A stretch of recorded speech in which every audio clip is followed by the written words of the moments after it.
Saudara-saudara sekalian, begitu saya dilantik jadi Presiden Republik Indonesia, jika memang saya menerima mandat dari rakyat, pada saat itu saya akan cari bukti-bukti korupsi semua itu. Dan pada saat itu, mulai saat itu, saya akan kejar koruptor-koruptor itu. Bila perlu, sampai ke Antartika, sampai ke padang pasir yang paling jauh akan saya kejar. Hai para koruptor atau yang merasa pernah mencuri dari rakyat, kalau kau kembalikan yang kau curi, ya mungkin kita maafkan, tapi kembalikan dong. Nanti kita beri kesempatan cara mengembalikannya. Bisa diam-diam supaya nggak ketahuan. Mengembalikan loh ya, tapi kembalikan. Yap, selamat datang di negeri omon-omon. Dan kita tahu bahwa Pak Prabowo ini sudah berbeda jauh dari sebelum-sebelumnya. Sebelumnya kita kenal sebagai orang yang sangat tegas dan tidak pernah kompromi soal keberpihakan terhadap rakyat.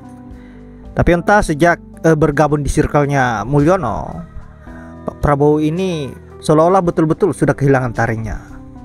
Dan sudah dipastikan bahwa rakyat memang sudah tidak mempunyai harapan lagi terhadap kepemimpinannya Pak Prabowo. Nah, untuk kali ini Mimin akan menyajikan di mana video atau komentar-komentar yang sangat cerdas dari netizen terkait dengan bagaimana agar pemberantasan korupsi ini bisa dimaksimalkan oleh Pak Prabowo. Kalaupun Pak Prabowo masih mengikuti atau masih berada di barisannya Pak Mulyono, ya tentu hukum tetap pasti akan tumpul dan hukum hanya berpihak pada penguasa. Nah, untuk itu langsung saja kita simak videonya dan silahkan sahabat-sahabat simak baik-baik dan tanggapi apa yang menjadi penyampaian cerdas dari netizen ini.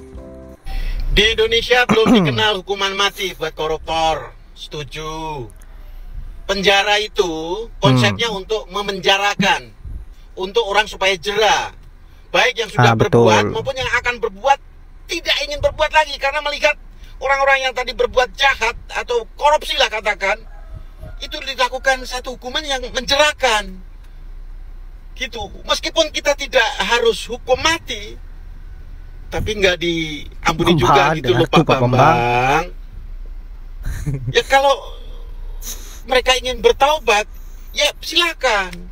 Bahkan di negeri sana pun ketika orang akan dihukum pancung, diberikan kesempatan untuk bertobat. Di sini juga gitu.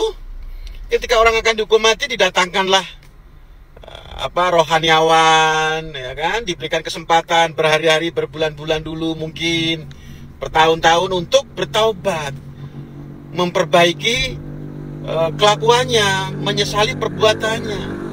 Jadi kepada para koruptor itu harus dijerakan, dihukum seberat-beratnya, supaya yang tadinya berbuat bisa bertaubat di dalam penjara. Diambil tuh semua hartanya, akan mencuri uang rakyat. Padahal mereka itu sudah punya mobil lebih-lebih, ya, makannya sudah berlebih-lebih, hartanya sudah berlebih-lebih.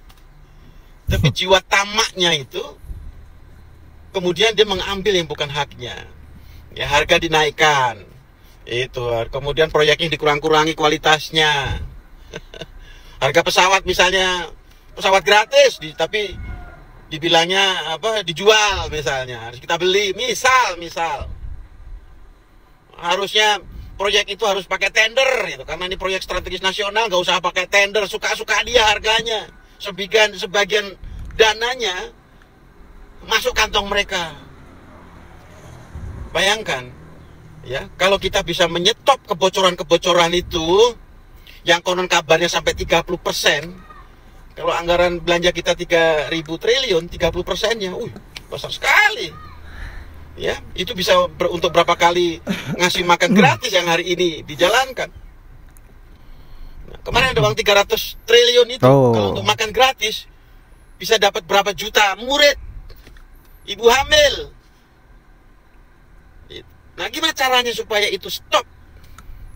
kebocoran itu, korupsi itu tidak terjadi di negeri kita dengan cara hukuman yang berat.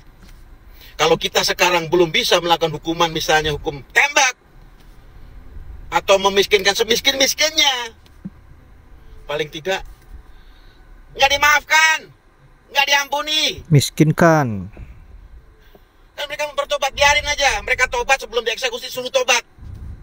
Kalau negeri kita pengen bebas dari korupsi ke depan, nah sekarang harus dihilang nih satu generasi nih, generasi koruptor-koruptor ini mesti dihilangin semua. Yang justru yang akan korupsi juga di stop dengan cara apa? Hukum seberat-beratnya.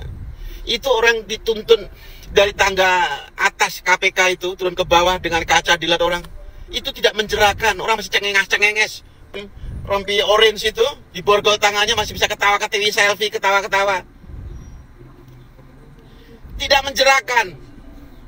Apalagi yang kemarin cuma 6,5 tahun apa pelukan sama istrinya Hakim ikut tertawa TV, itu melukai hati rakyat.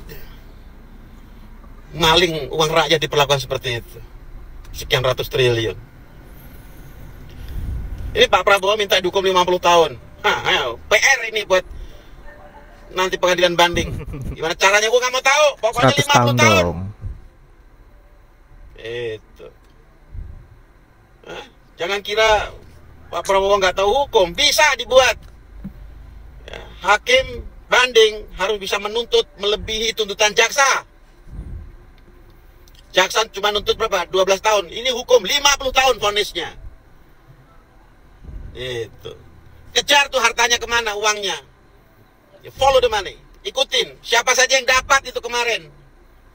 Kenapa itu kantor Jampitsus sampai pada saat diperiksa itu ada dikepung dengan oknum.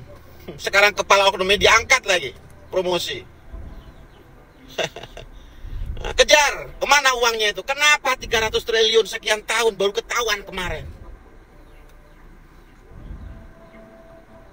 Uangnya kemana? Nah, kita kejar. Ya, dimiskinkan, dikejar duitnya. Yang ikut korupsi berame-rame itu, yang ikut menikmati, jangan pakai kata berjamaah, berame-rame. Ya, bancakan, siapa saja itu ikut, tangkap. Itu. Siap. Macan. Macan itu. Kita tunggu. Waalaikumsalam. Assalamualaikum warahmatullahi wabarakatuh. Di sini harusnya Pak Prabowo harus mulai bersikap. Anda bisa bayangkan kalau Anda masih berkawan dengan Jokowi, masih dekat-dekat dengan Jokowi, Anda juga akan ikut tercemar. Karena nggak main-main yang kasih penilaian sebagai tokoh terkorup loh, ya kan? 5 tokoh terkorup di dunia, nomor 3 itu Jokowi. Joko Widodo, Presiden ke-7 Indonesia, gitu loh. Jadi kalau Anda berkawan dengan Jokowi, ya otomatis aura-aura negatif yang dikeluarkan oleh SRP ini kena juga ke Prabowo.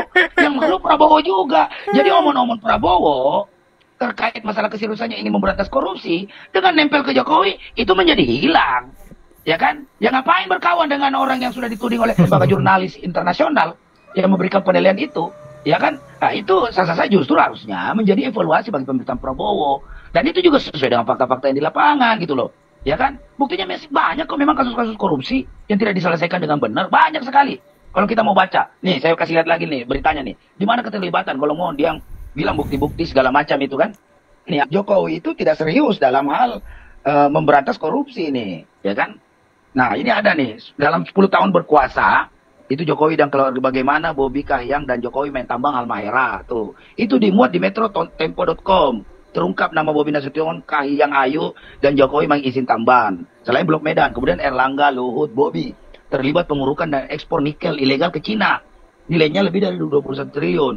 Nah, kemudian keterlibatan keluarga Jokowi, Luhut dan Bahlil di tambang dibongkar oleh Jatam, ya kan? Kemudian gurita bisnis keluarga Jokowi yang tajir melintir, mebel, catering hingga properti itu di radar aktual, ya kan? Nah, kemudian Kaisang dan Gibran, nah, cukong di balik bisnis anak Jokowi. Ini banyak sekali nih berita-berita tentang bagaimana keterlibatan Jokowi dan oligarkinya dalam apalagi ini melakukan tindakan-tindakan korupsi ya. Cuma kan selalu bilang buktinya mana? Lah, itu dibentuk KPK, ada polisi, ada jaksa, ya tugas mereka lah membuktikan itu. Mereka itu dibayar buat itu, bukan lantas menunggu laporan dari masyarakat, bukti dibawa oleh masyarakat. Lah terus tugas-tugas lembaga-lembaga penegak hukum kita melakukan investigasi itu ngapain aja gitu loh. Nggak mengungkap. Makanya diambil alih oleh OCCRP ini. Karena nggak mau dari situ saja udah bisa sebenarnya.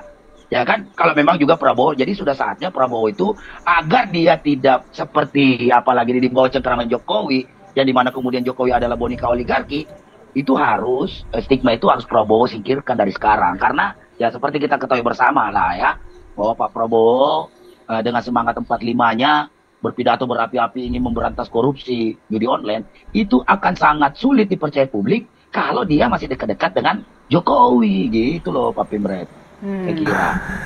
Yap, saya sepakat dengan apa yang disampaikan oleh kedua abang tadi. Seharusnya Pak Prabowo mulai dari sekarang sudah menunjukkan ketegasannya seperti yang kita kenal sebelumnya, bahwa beliau ini adalah orang yang sangat keras dan tidak mudah untuk diintervensi seperti sekarang ini, tidak mudah untuk diatur-atur seperti sekarang ini.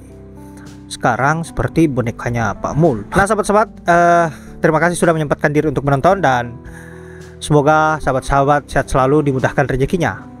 Saya akhiri dengan ucapan wallahul muwaffiq ila aqwamit thoriq. Assalamualaikum warahmatullahi wabarakatuh.